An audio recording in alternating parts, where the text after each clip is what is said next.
Assalamualaikum warahmatullahi wabarakatuh. Selamat pagi ya saudara-saudara sekalian. Kita lanjutkan pembelajarannya. Kita masuk ke dalam latihan soal akhir bab. Di sini kita akan membahas mengenai latihan soal-soal khususnya mengenai teks pemahaman teks dialog ya. Disclaimer dulu bahwa semua jawaban ini adalah versi atau dari perspektif Pak Jul. Jadi tolong jangan dibandingkan dengan perspektif guru kalian atau bahkan dengan pihak manapun. Misalkan sekiranya tidak sama, tolong dimaklumi. Ini adalah ilmu bahasa, bukan ilmu pasti. Seperti halnya matematika, pasti ada kalanya punya pendapat yang berbeda. Yang tentu benar itu hanya bisa dijawab oleh ahli bahasa atau profesor bahasa. Seperti itu. Gitu ya. Oke, kita langsung saja kita masuk ke pembelajarannya. Pilihlah satu jawaban yang tepat, bacalah teks. Jangan bawa barang dagangan kami, Pak. Waktu menunjukkan pukul 10, beberapa petugas Tramtit secara tiba-tiba datang untuk menertibkan dagangan para pedagang. Tentu saja para pedagang ketakutan, sebagian lari tunggang langgang sambil membawa barang dagangannya. Namun ada sebagian yang memberanikan diri menghalang-halangi petugas yang akan mengambil barang dagangannya. Pedagang 1. Tolong dagangan saya jangan diambil. Kasihanilah saya, Pak. Kasihanilah kami semua. Kemudian pedagang 2 juga menyahut ya. Kasihanilah saya, Pak. Jangan diambil dagangan saya. Tolong, Pak. Jangan ambil dagangan saya. Petugas 1. Semuanya memang bandel. Harusnya kan tempat ini sudah bersih dari pedagang 2 minggu yang lalu. Tapi mengapa sampai sekarang juga belum mau pindah? Ya, Pak. Kami semua mengaku salah. Tolong beri kami waktu 1 minggu lagi untuk beres-beres. Kami akan segera pindah. Bapak-bapak dan ibu-ibu semua, kami sebagai petugas menjalankan perintah demi ketertiban bersama. Kami tidak sewenang-wenang. Sudah banyak waktu yang diberikan petugas kepada bapak dan ibu. Dan perlu bapak ibu ketahui, bapak dan ibu para pedagang kan tidak diusir, tetapi ditata, diberikan tempat yang layak. Coba lihat tempat berjualan di sini. Becek, sering kena banjir, dan kelihatan kumuh. Selain itu, kehadiran bapak dan ibu di sini membuat kemacetan. Ya, Pak, kami semua menyadari. Sekali lagi kami mengaku salah. Biarkan kami beres-beres. Mulai hari ini kami berjanji untuk memindahkan barang dagangan di tempat yang sudah disediakan. Iya, Pak. Kami janji dalam waktu beberapa hari kami akan pindah semua. Kemudian petugas menyahut ya. Baiklah kalau begitu. Ini kesempatan terakhir yang diberikan petugas. Kalau minggu depan masih ada yang belum mau pindah, terpaksa barang dagangan bapak ibu kami bawa. Pedagang satunya lagi, terima kasih, Pak. Terima kasih atas kebaikan Bapak. Kami tidak akan melanggar lagi. Kami akan patuh pada aturan. Nah, ini biasa ya sebenarnya konflik kayak gini. Jadi yang satu bandel, yang satu ingin menertibkan. Itu umum terjadi di semua kota-kota besar, Pak. Biasanya penertiban PKL, pedagang kaki lima, itu paling susah sendiri. Sekarang ditertibkan, besok muncul lagi.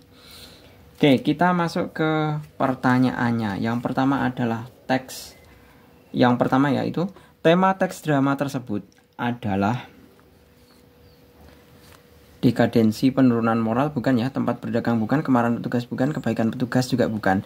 Ya, yang lebih tepat adalah kritik sosial. Kritik sosialnya ya kritik terhadap, sebenarnya yang dikritik itu lebih tepatnya adalah si pedagangnya yang bandel. Sudah dikasih peringatan tetap di situ, setelah tiba-tiba diberi waktu 2 minggu mau dieksekusi masih aja tetap di situ. Nah, itu kan sebenarnya yang salah si pedagangnya. Tapi tetap nanti diberitakan bahwa seolah-olah biasanya itu pemerintah atau Satpol PP itu seolah-olah sewenang-wenang. Padahal semua tindakan yang dilakukan pemerintah ataupun Satpol PP itu kan pasti ada dasar hukumnya. Ya, menertibkan itu pasti ada dasar hukumnya. Seperti itu. Jadi ini lebih tepatnya adalah kritik sosial, yaitu kritik sosialnya ditujukan kepada pedagang ya. Di situ tidak disebutkan mengenai pedagang kaki limanya. Jadi jawabannya adalah yang A. 2. Petugas akan mengambil paksa barang dagangan pedagang karena pedagang berjualan di tempat yang tidak diperbolehkan. Bukan ya. Waktu memindahkan barang dagangan sudah habis. Nah, ini yang lebih tepat ya.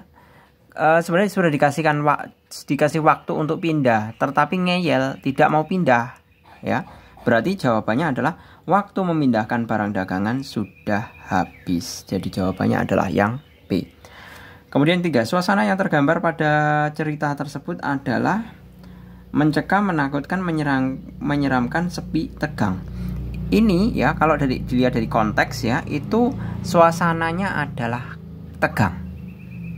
Tegangnya apa? Tegangnya kayak seolah-olah Satpol PP itu udah bersiap-siap mau memindahkan barang-barang pedagang. Nah, si pedagang sendiri berusaha mempertahankan. Nah, jadi kan ada ketegangan antara kedua belah pihak, yaitu antara pedagang dan pihak ketertiban. Jadi jawaban yang lebih tepat adalah yang E, tegang. Kalau mencekam itu berarti udah sama-sama udah siap-siap kayak mau baku hantam, itu kalau mencekam. Tapi kan di sini kan sebenarnya bukan arena perkelahian atau adu fisik ya. Lebih tepatnya adalah pihak ketertiban mau mengambil barangnya ditertibkan. Jadi yang ditertibkan bukan orangnya. Jadi barang dagangannya. Jadi lebih tepatnya adalah ketegangan. Jadi tegang lah. Antara kedua belah pihak itu hanya mau mempertahankan pendapatnya masing-masing. Pedagang mau bertahan sementara waktu, kemudian pihak ketertiban mau menertibkan barang dagangan karena sudah habis waktu. Jadi tegang. Jadi jawabannya E ya. Kemudian 4, pernyataan yang sesuai dengan teks drama tersebut adalah, kita bisa lihat, tempat berjualan pedagang akan dipindahkan ke tempat yang nyaman. Bukan ya. Tempat berjualan pada pedagang yang ditempati ramai pembeli. Bukan. Petugas tidak sabar menghadapi pedagang kaki lima yang membandel. Ini kontradiktif ya. Sebenarnya sudah dikasih waktu 2 minggu tapi tidak digubris atau tidak diindahkan. Petugas terpaksa menyita barang dagangan pedagang, tidak jadi ya. Hampir menyita tapi kemudian ada kesepakatan baru. Kemudian yang E, pedagang tidak ingin dipindahkan ke tempat yang baru. Nah, ini yang lebih tepat. Nah, sebenarnya konfliknya itu ini karena pedagang itu tidak ingin dipindahkan ke tempat yang baru. Itu sebenarnya dasar bukan dasar ya. Istilahnya penyebab sekiranya konflik itu terjadi. Jadi jawabannya adalah yang E. Kemudian yang kelima, latar tempat yang tepat sesuai dengan cerita adalah, latarnya tentunya adalah di pinggir jalan raya, karena di teks dialognya tadi dikatakan bahwa di pinggir jalan dinyatakan tidak dikatakan di pinggir jalan, tapi konsekuensi dari pedagang di situ mengakibatkan kemacetan. Berarti kan logikanya pedagang tersebut pasti di pinggir jalan, ya kan? Karena akibat pedagang itu ada kemacetan, berarti pedagangnya kan otomatis dia di pinggir jalan. Jadi jawabannya adalah yang B. Kemudian yang selanjutnya ada teks lagi ya. Bacalah teks berikut untuk menjawab soal nomor 6 sampai dengan 10. Ini kayaknya orang ngeyel juga ini. Jalan lingkar. Suasana rapat yang semula berjalan lancar tiba-tiba menjadi gaduh begitu Pak Joni masuk. Ia berteriak lantang dengan mengeluarkan argumen yang tidak masuk akal. Pak Joni, pokoknya saya tidak setuju. Saya adalah warga asli di sini. Sejak kecil saya sudah di sini. Sayalah yang paling mengerti suasana kampung ini. Kemudian Pak Arman mendekati Pak Joni ya. Tenang Pak Joni, sabar. Semua sudah kita musyawarahkan bersama. Mari kita bicarakan baik-baik. Warga sudah sepakat dengan ganti untung yang akan diberikan pemerintah. Tidak bisa. Sekali tidak bisa, sampai kapanpun tidak bisa. Dan saya tidak pernah diajak musyawarah tentang hal ini. Batalkan kesepakatan kalian. Kemudian Pak Tony, Pak Joni, semua warga di sini diundang untuk diajak musyawarah. Tak ada warga yang tidak diundang, termasuk Bapak juga diundang. Hanya sejak rapat pertama sampai ada kesepakatan, Bapak sepertinya tidak pernah datang. Kemudian Pak Lukas, betul Pak Joni, semua warga diundang untuk ikut musyawarah, termasuk Bapak. Dan seperti yang dikatakan oleh Pak Tony tadi, Bapak tidak pernah hadir di sini. Kemudian Pak Joni, saya tidak datang karena memang saya tidak setuju dari awal. Ini adalah tanah leluhur saya, tanah leluhur orang tua saya. Tidak mungkin saya meninggalkan tanah leluhur yang saya tempati sejak kecil. Maka saya minta batalkan kesepakatan ini. Kemudian Pak Arman, Pak Joni, ini bukan masalah kesepakatan, akan tetapi lebih dari itu. Kesepakatan kita satu kampung untuk pindah itu termasuk cara kita mendukung program pemerintah. Pemerintah akan membangun jalan lingkar yang melewati perkampungan kita. Hasilnya juga akan kita dinikmati oleh banyak orang, oleh masyarakat. Saya tetap tidak setuju. Silahkan kalau semuanya mau pindah. Saya tetap akan mempertahankan tanah leluhur saya. Pak Arman, Pak Joni, coba pikirkan baik-baik. Kalau Bapak bersikeras tidak mau pindah, maka Pak Joni sendiri yang rugi. Oke, kita bahas pertanyaannya ya. Yang nomor berapa tuh? Yang nomor ke-6. Hal yang menjadi permasalahan pada teks drama tersebut adalah ganti rugi yang tidak sesuai, bukan, waktu kepindahan ke tempat lain juga bukan, adanya keterpaksaan dari warga bukan, warga tidak diundang musyawarah juga bukan, ya. Semuanya diundang, cuman yang ngeyel itu tadi, Pak Joni tadi itu ngeyel, udah diundang nggak pernah datang, terus endingnya dia tidak setuju, ya kan? Yang tidak mau meninggalkan tanah kelahiran. Nah, ini yang lebih tepat. Masalahnya itu hanya pada satu orang, yaitu Pak Joni tidak mau meninggalkan tanah leluhurnya. Seperti itu.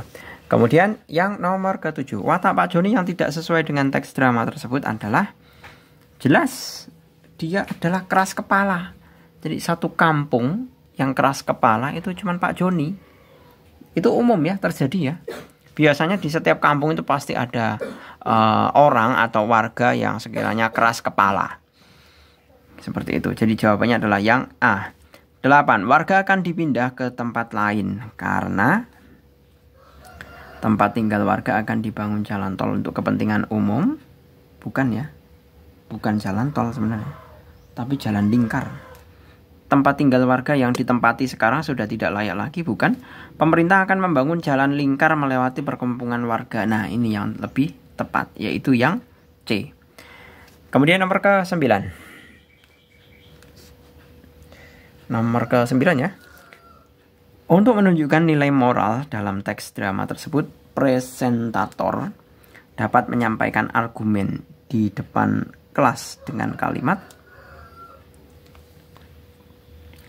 ini argumen ya, yang mempresentasikan bisa memberikan argumen tentang apa?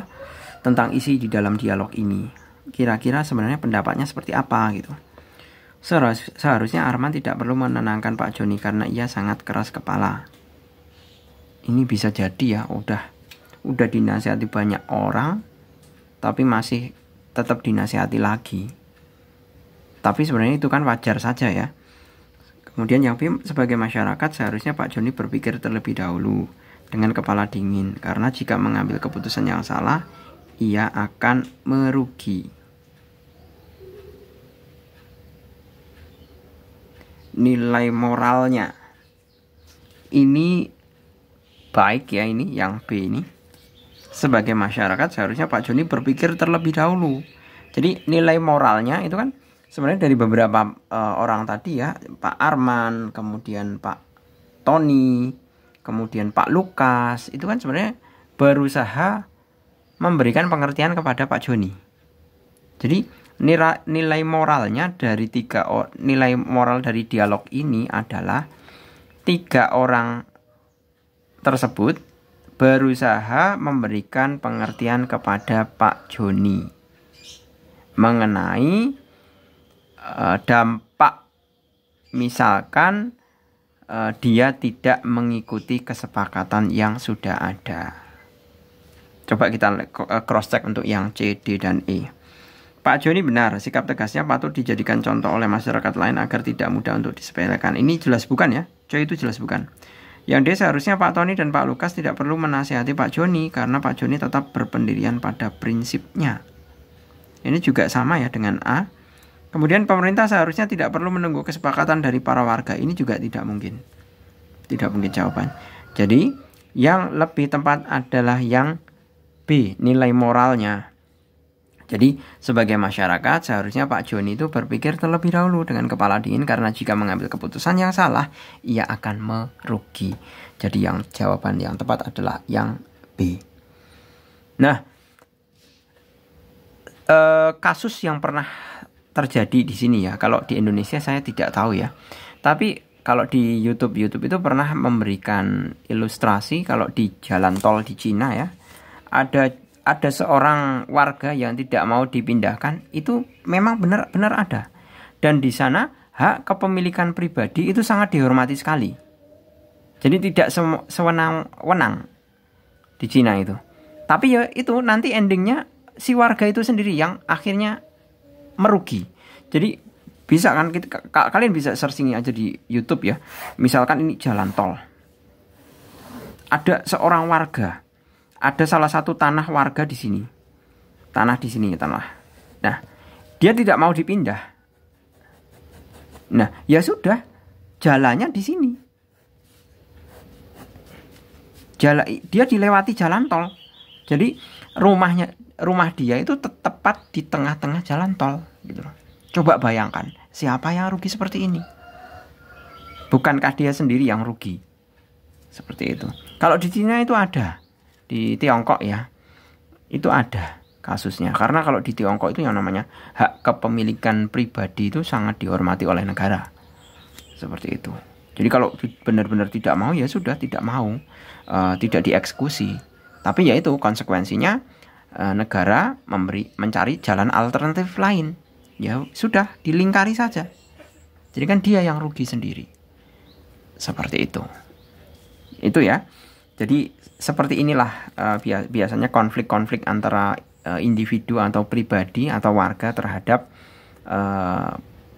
apa itu istilahnya program negara itu umum terjadi. Biasanya nanti dimediasi dulu. Itu mediasinya kan juga bukan 1-2 hari, itu berbulan-bulan itu.